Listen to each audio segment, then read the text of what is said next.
여러분, 세 겹줄 아시죠? 삼겹, 세 겹으로 이게 이렇게 꼬아서 만든 줄이죠.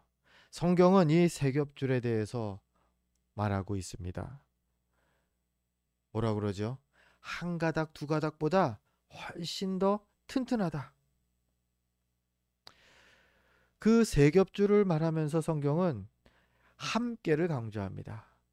세 겹줄처럼 가닥가닥 따로따로 있으면 쉽게 끊어지지만 함께하면 단단해진다. 그래서 공동체를 강조하는 그 말씀을 성경이 전합니다. 그렇습니다. 공동체로 함께 할 때에 우리는 혼자서 할 수 없던 일들을 할 수 있습니다. 영적 전투 혼자서는 계속 싸워서 이길 수는 없어요. 가끔은 이길 테지만요. 공동체로 하면은 이길 수 있다라는 거죠. 그래서 이 험한 세상 주님께서 교회 공동체를 세우셨고요. 또 모이기에 힘쓸 것을 그렇게 당부하신 것이죠. 함께 믿음의 선한 싸움을 싸우고 승리하라고 말입니다. 그런데 성경은 이렇게 함께를 강조하는데요. 정반대로 흩어지는 것 또한 성경이 강조하고 있다는 겁니다. 오늘 말씀이 그것입니다. 이스라엘에서요. 이스라엘에 12지파가 있었죠. 그 중에 한 지파 레위 지파는 하나님께서 특별하게 세운 지파가 됩니다. 성막을 관리하는 권한이 있던 것이 아주 특별한 것이었고요.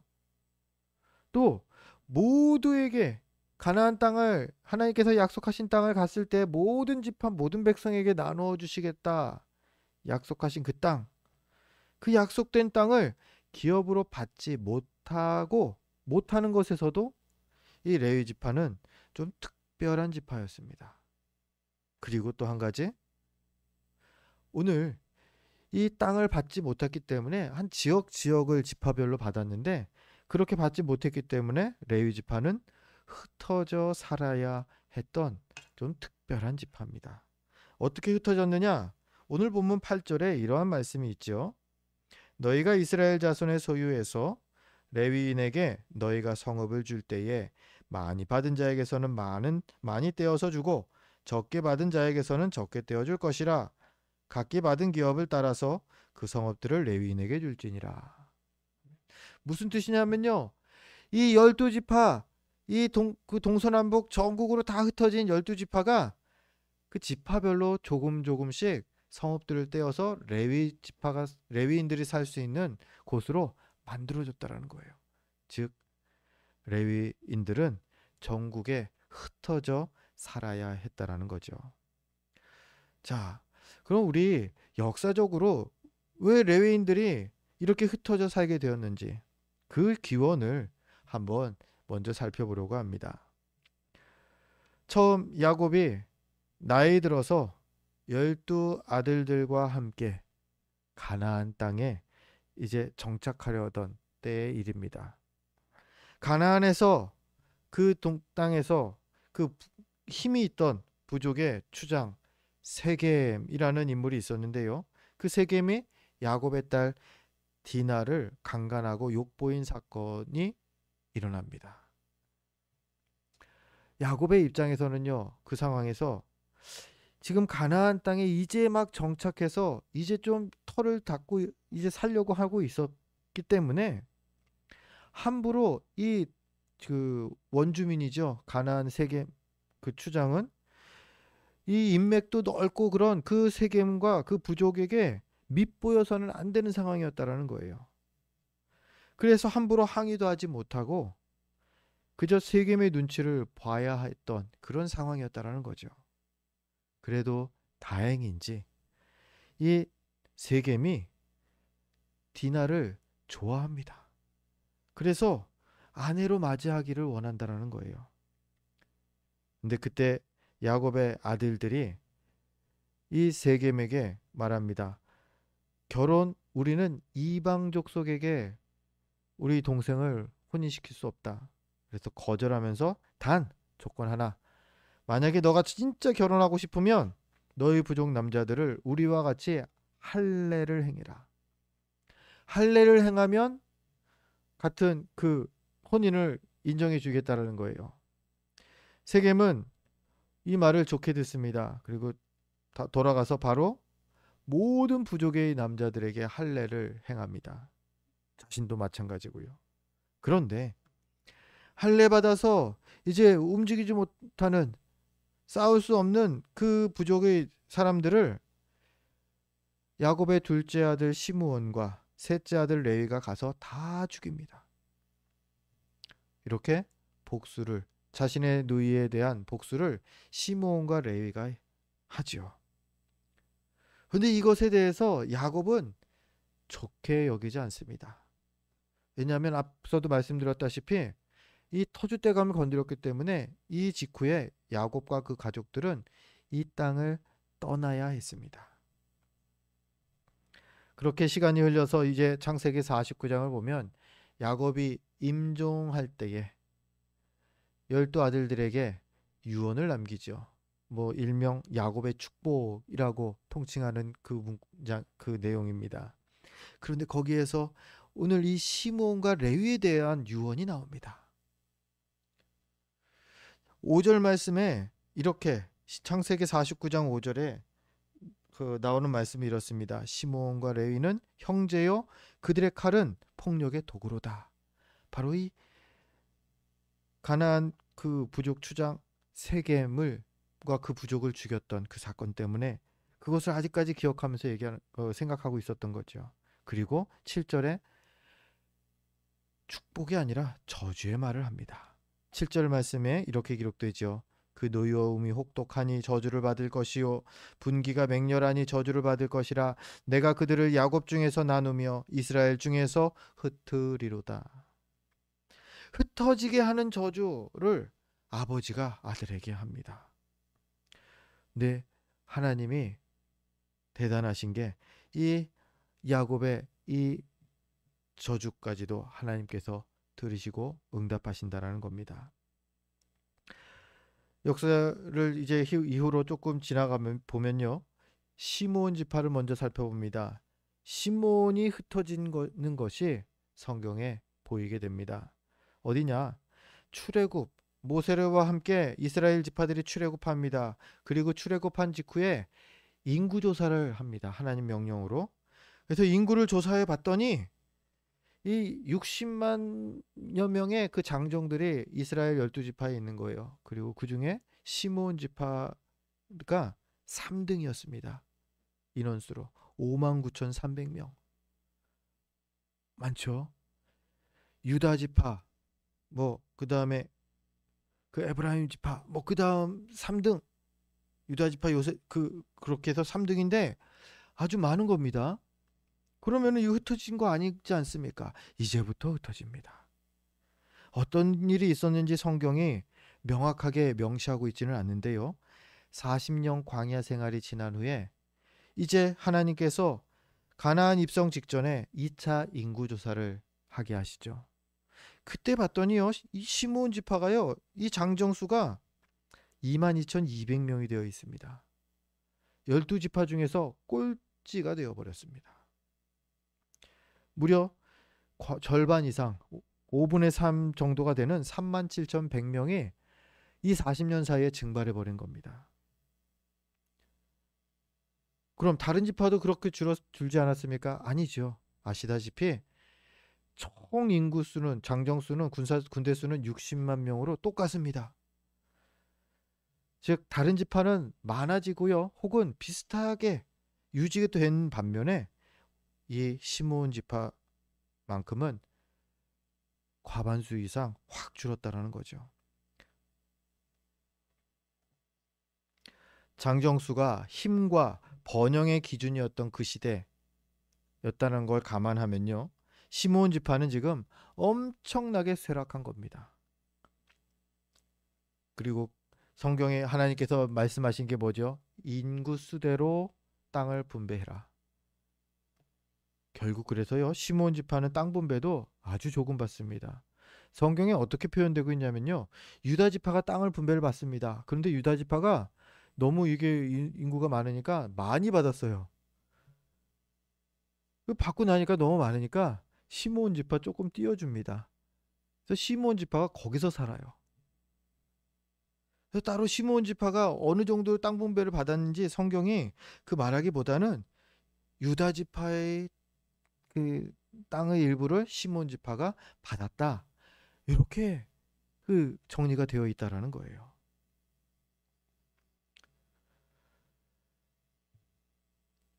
야곱의 저주 흩어질 것이다. 이 저주의 결과라고 저주가 이루어진 것으로 볼 수 있는 것이죠. 그리고 또 한 지파가 남았죠. 레위 지파. 아버지 야곱이 시므온과 함께 셋째 레위에게도 똑같은 저주를 합니다. 너희도 흩어질 것이다. 그래서인지요 레위 지파는요. 이 출애굽 1차 인구 조사 때 꼴찌입니다. 이미 모든 지파 중에서 제일 적은 2만 2천 명 뿐이었습니다. 그런데 참 재밌는 일이 벌어지죠. 레위 지파의 경우는요. 이 저주가 뒤바뀌어서 복이 되는 그러한 은혜를 체험합니다. 바로 이 출애굽 직후 한 1년여 남짓 6개월 정도 지났을 때의 일입니다. 금송아지 숭배 사건을 기억하실 겁니다. 출애굽 초기에 모세가 하나님께 십계명을 받으러 시내산에 올라갑니다. 그리고 백성들은 그 산 밑에서 이제 진을 치고 있었지요. 40일가량을 홀로 모세가 하나님을 독대하면서 거기 산 위에 머뭅니다. 그러는 동안 산 아래 백성들 사이에서 문제가 발생하죠. 지도자 모세가 오랫동안 보이지를 않는 겁니다. 그러니까 불안해져서 모세를 찾는 겁니다. 모세 우리 두고서 그냥 떠난 거 아닙니까? 우리 그냥 버려진 거 아닙니까? 우리 그냥 애굽으로 돌아가는 게 낫지 않겠습니까? 이런 백성들을 달래려고 아론이 금송아지를 만듭니다. 백성들은 이것이 자기들을 애굽에서 인도하신 하나님이다라는 말에 금송아지에게 절하고 제사까지 드립니다. 하지만 잘못된 거죠. 우상을 만든 것도 잘못이었고요. 거기에 절하고 제사 지내는 것도 잘못이었습니다. 이 모든 것은 하나님께서 미워하시는 우상 숭배의 죄였던 것이죠. 그래서 진노하신 하나님께서는 그 즉시 모세에게를 내려보내십니다. 그리고 내려온 모세가 그 장면을 이제 봅니다. 장면 보니까는 너무 분이 나죠. 분노합니다. 그리고 출애굽기 32장 6절에 이렇게 외칩니다. 누구든지 여호와의 편에 있는 자는 내게로 나오라. 백성들을 다 모아둔 상태에서 외치는 겁니다. 여호와의 편에 지금 있는 사람들 나와라. 즉 우상에게 절하지 않고 여전히 여호와 하나님을 지금 섬기겠노라고 믿음을 지키던 이들 나와라. 그랬을 때 레위 자손들만이 그들이 함께 모여서 모세 앞으로 나옵니다. 그리고는 그 자리에서 하나님의 명령대로 우상 숭배의 죄를 범한 그 동족 3,000명을 그 자리에서 죽이죠. 하나님은 이 행동을 그들의 온전한 헌신이라고 칭찬하십니다. 출애굽기 32장 29절인데요. 우리 이것은 주보를 보면서 같이 한번 읽어보려고 합니다. 우리 함께 읽겠습니다. 모세가 이르되 각 사람이 자기의 아들과 자기의 형제를 쳤으니 오늘 여호와께 헌신하게 되었느니라. 그가 오늘 너희에게 복을 내리시리라. 아멘. 그렇습니다. 헌신. 이 헌신이라는 단어는요. 나의 무언가를 희생한다라는 의미가 담겨 있죠. 내 것은 손해보지 않으면서 하나님께 헌신한다? 이거는 불가능한 것입니다. 오늘 레위인들은 자기의 동족, 자기의 가족을 향한 사랑의 감정, 그 동족의 그러한 것들을 내려놓고 주님의 말씀을 순종하여 헌신했다 칭찬받은 것이죠. 이 일로 레위인들은 저주받은 지파에서 복받는 지파로 바뀌게 됩니다. 그들이 받은 복, 그거는 각 지파가 약속의 땅을 기업으로 받을 때에 유일하게 여호와가 친히 그들의 기업이 되어 주시겠다라는 약속을 그들은 받습니다. 이게 재밌는 게 하나님께서 야곱의 그 유언을 정정하지 않으셨어요. 아니다, 너희들 흩어지지 않는다 말씀하지 않으시고 흩어지기는 흩어지되 그것이 너희에게 복이 되게 하겠다. 그렇게 지금 그 헌신에 대해서 보답을 말씀하시는 거예요. 흩어지는데 어떻게 복이 되느냐? 여호와가 친히 그들의 기업이 된다? 그러면 우리는 땅을 못 받는다는 뜻, 여전히 땅을 못 받는다는 뜻 아닙니까? 예, 맞습니다. 그런데 하나님께서 친히 그들의 기업이 된다라는 말에 담긴 하나님의 그 약속은 이런 것이 있겠죠. 모든 필요를 책임지겠다라는 약속이죠. 레위인들에게 필요한 것들을 하나님께서 친히 책임지시겠다라는 거예요. 다른 이들은요, 너희들은 밭을 갈고 땀을 흘리며 수고해야 양식을 먹으리라는 그 첫사람 아담에게 해주셨던 그 저주, 이 땅에서 수고해야 하는 많이 양식을 먹을 수 있는 그러한 원리를 다른 이들은 적용되는데 레위인들에게는 그 원리가 아니라 하나님께서 필요를 책임지시는 것으로 그 약속을 바꾸신 것이죠. 실제로도 그랬습니다. 그들에게 양식이 필요할 때 하나님께서 그들에게 주시는 양식은 다른 이들처럼 농사를 짓고 또 국방의 의무를 하고가 아니었습니다. 그들은 성막에서 봉사하면서 하나님께 드려진 11조와 헌물을 그들이 받게끔 하나님께서 챙겨 주시죠. 또 그럼 집은요? 먹는 거는 이렇게 해결된다고 해도 집과 땅이 필요하지는 않겠습니까? 다른 지파들에게서 하나님께서 이 12지파에게 성읍 48개를 받아서 그들에게 나누어 줍니다. 즉 레위인들은요, 이 어느 영토를 레위 지파가 소유했다가 아니라 성읍 뭐 지파가 소유하는 아무개 지파가 소유하는 어떤 성이 거기에 레위인들이 모여 산다. 저쪽 성에 레위인들이 모여 산다. 도피성 6개를 포함해서 총 48개의 성을 지금 레위인들에게 하나님께서 주게끔 하신 것이죠. 심지어는 오늘 본문을 보니까 거기에서 뭐 개인 소유를 재산도 가질 수 있고요. 가축도 기르고요. 기를 땅도 양도 받습니다. 이 말은 다른 지파와 다르게 레위 지파는 이스라엘 전역에 흩어져서 거기서 정상적인 생활을 일반적인 생활을 할 수 있었다라는 겁니다. 단 흩어져야 한다라는 게 달랐죠. 하나님께서 야곱을 통해 하셨던 흩어짐의 약속도 이루셨던 겁니다. 그리고 그 후로 이 하나님께서 이들의 기업이 되겠다 하신 그 약속에는 그 후로도 오직 하나님만 의지해라라는 그러한 명령 또한 담겨 있는 것입니다. 하나님 곁에서 하나님과 동고동락하는 하나님의 최측근? 뭐 이런 걸로도 생각해 볼 수가 있겠습니다. 보통 이런 표현들을 많이 쓰죠. 이 사람은 얘는 내 사람이야. 내 사람. 하나님 앞에 레위 지파는 다른 지파와 다르게 내 사람, 내 지파. 이걸 어떻게 표현하셨나요? 제사장 지파.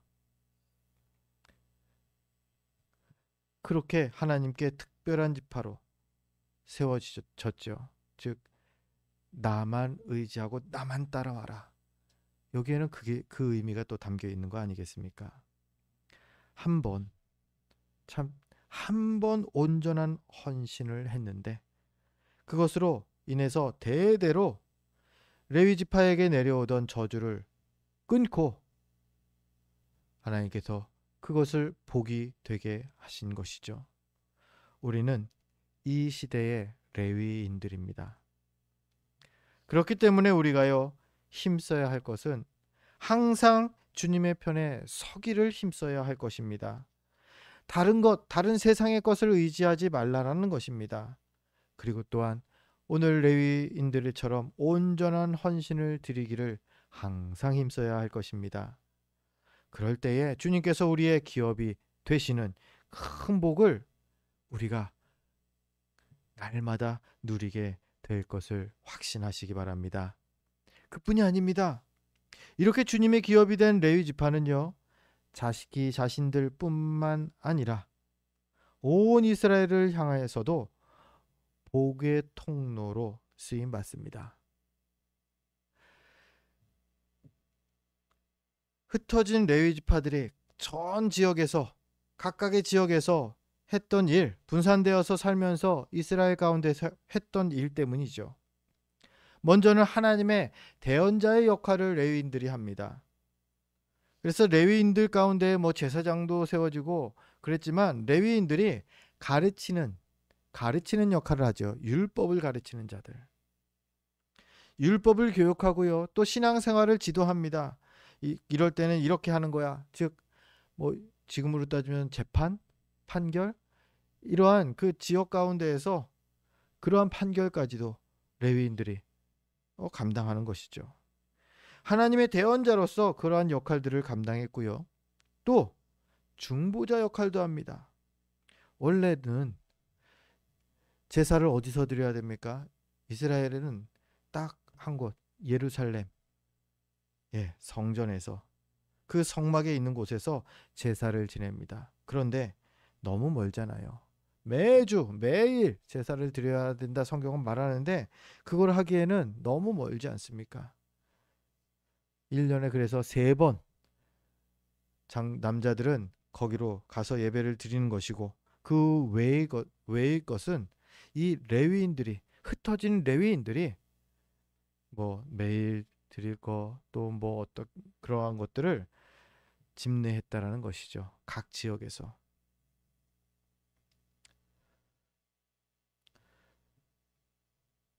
항상 거룩에 힘쓰라고 하나님께서 명령하신 것을 이 레위 지파를 통하여서 중보 역할을 함으로써 지킬 수 있었던 것이죠. 결국 레위 지파가 흩어져서 지냈기 때문에 이스라엘은 그나마라도 여호와 신앙을 유지할 수가 있었던 것이죠. 만약에 레위 지파가 흩어지지 않고 그냥 모여 있고 이러한 역할이 없었다, 그러면 아마 마치 그거예요. 교회가 없어요. 저기 국회의사당에 딱 대한민국에 딱 교회 하나, 미국의 교회 하나 딱 이렇게만 있다고 생각해 보셔요. 매주 뭐 가기가 쉽겠냐고요. 제주도 있는 분은 오늘은 농사가 있어서, 저 태풍이 와서 무슨 이유 때문에 다음에 가지. 신앙을 지키기가 어려웠을 거라는 거죠. 함께의 신앙이 중요하다고 했죠. 이 함께의 신앙의 구심점이 흩어진 레위 지파가 되었던 것입니다. 이렇게 레위 지파가 흩어져서 지냈기 때문에 이스라엘이 영적인 그 흔들림이 덜했던 것이고요.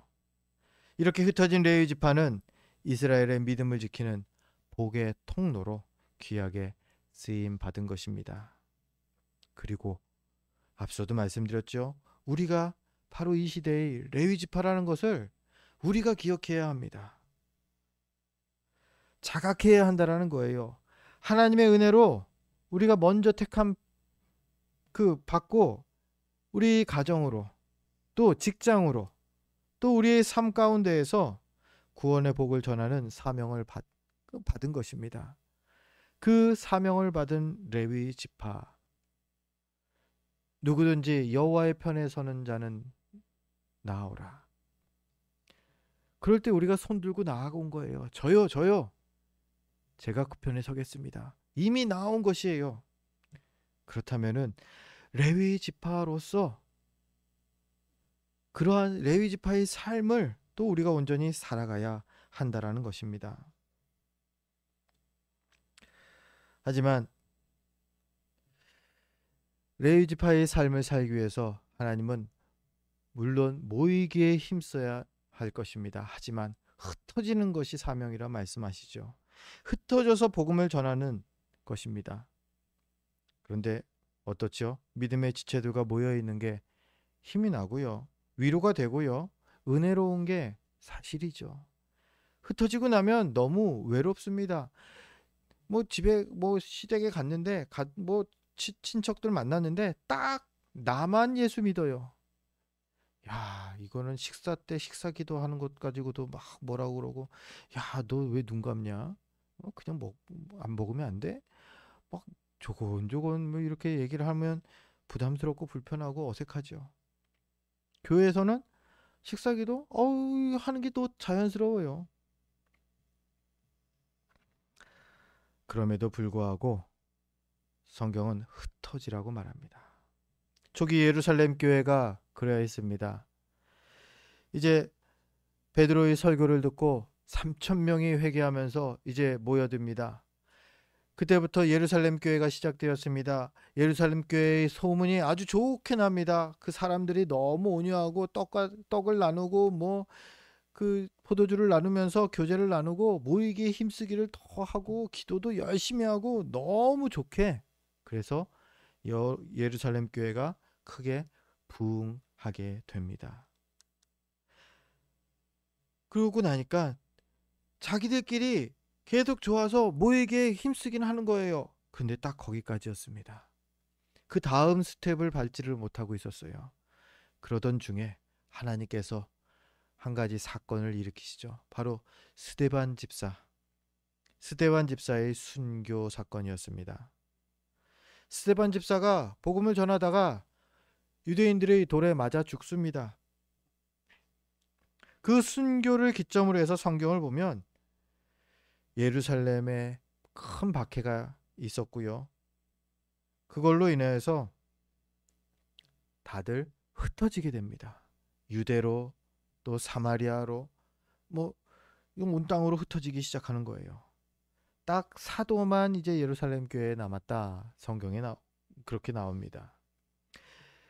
이게 그 스데반 집사의 순교가 너무 우리 역사적으로는 안타까운, 기독교 사회에서는 안타까운 일이지만 그럼에도 불구하고 하나님께서 이 일을 통하여서 하나님의 큰 계획을 이루고 계시는 것을 우리가 부인해서는 안 됩니다.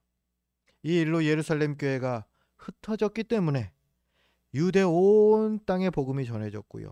사마리아에 복음이 전해졌고요. 더 나아가서 온 세상에 복음이 전해지고 교회들이 세워진 것이 아니겠습니까? 사도행전 1장 8절이 예수님께서 승천하시기 직전에 우리에게 하신 말씀이죠. 오직 성령이 너에게 임하시면 너희가 권능을 받고 예루살렘과 온 유대와 사마리아와 땅끝까지 이르러 내 증인이 되리라. 흩어지지 않으면요, 딱 예루살렘까지밖에 안 돼요. 그런데 우리 주님께서 우리에게 명령하시는 것은 땅끝까지입니다.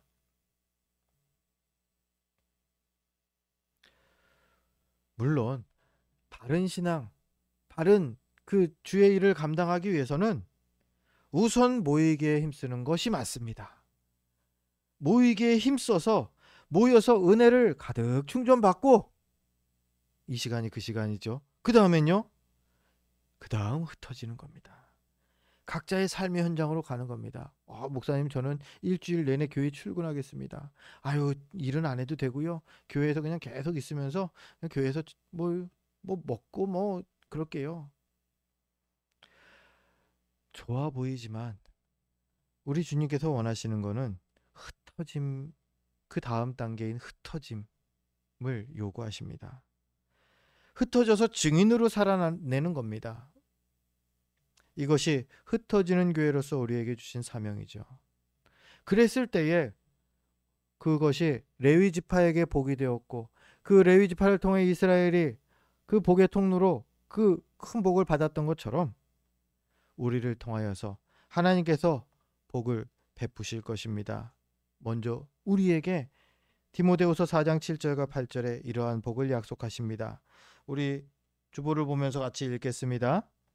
나는 선한 싸움을 싸우고 나의 달려갈 길을 마치고 믿음을 지켰으니 이제 후로는 나를 위하여 의의 면류관이 예비되었으므로 주 곧 의로우신 재판장이 그날에 내게 주실 것이며 내게만 아니라 주의 나타나심을 사모하는 모든 자에게도니라. 아멘. 우리에게 주신 이 사명의 길, 이 끝에서 우리는 의의 면류관이라는 영광스럽고 큰 상급을 받게 될 것입니다. 누가요? 이 레위인으로서, 이 시대의 레위인으로서 주님의 복음을 전하는 거룩한 사명을 감당하는 이들이 말이죠. 그리고요, 우리뿐만 아니라 우리 주위에도 또한 우리가 복의 통로로서 복을 전하게 된다라는 겁니다. 본문을 사도행전 8장 8절에는 이제 빌립 집사가 사마리아 성으로 이제 예루살렘에서 떠나서 사마리아 성으로 가서 복음을 전합니다.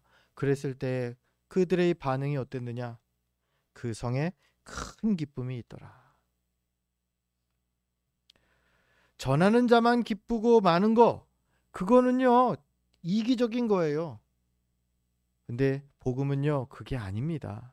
전하는 자도 기쁘고 복된 것뿐만 아니라 그 복음을 듣는 자 또한 큰 복이 있는 일이라는 것이죠. 이렇게 레위인들이 온 이스라엘에 복의 통로로 쓰임 받았던 것처럼 우리도 증인의 삶을 살 때 세상 가운데 복의 통로가 되는 것입니다. 이제 말씀을 정리합니다. 우리는 이 시대에 주님께서 구별하신 레위인들입니다. 주님께 헌신하고 전적으로 주님만 의지해야 하는 거룩한 레위인들인 것입니다. 하지만 사단은요, 이런 우리를 가만히 놔두질 않죠. 계속 죄의 수렁에 빠지게 유혹합니다. 그리고 그 유혹 중 하나가 흩어짐을 간과하게, 흩어짐에 게을러지게 하는 것입니다. 거룩한 성도는 되었는데 내 안에서 은혜가 충만하긴 하는데 그것이 그냥 내 안에서만 그냥 나 혼자만을 위한 것이 되어버리면 안 된다는 거죠. 참된 거룩한 성도는 모이게 힘쓰면서 동시에 흩어지기도 잘해야 합니다. 쉽지 않은 외로운 길 맞습니다. 하지만 우리 주님께서도 홀로 십자가의 길을 걸어가셨듯이 우리에게도 그 고난의 길을 가라고 말씀하십니다. 이 주님의 길을 믿음으로 잘 따라가는 것, 그것이 지금 우리가 할 일입니다. 그러할 때 우리에게 의의 면류관이 예배될 것이고요. 또 복의 통로로 우리를 귀하게 써주실 것입니다.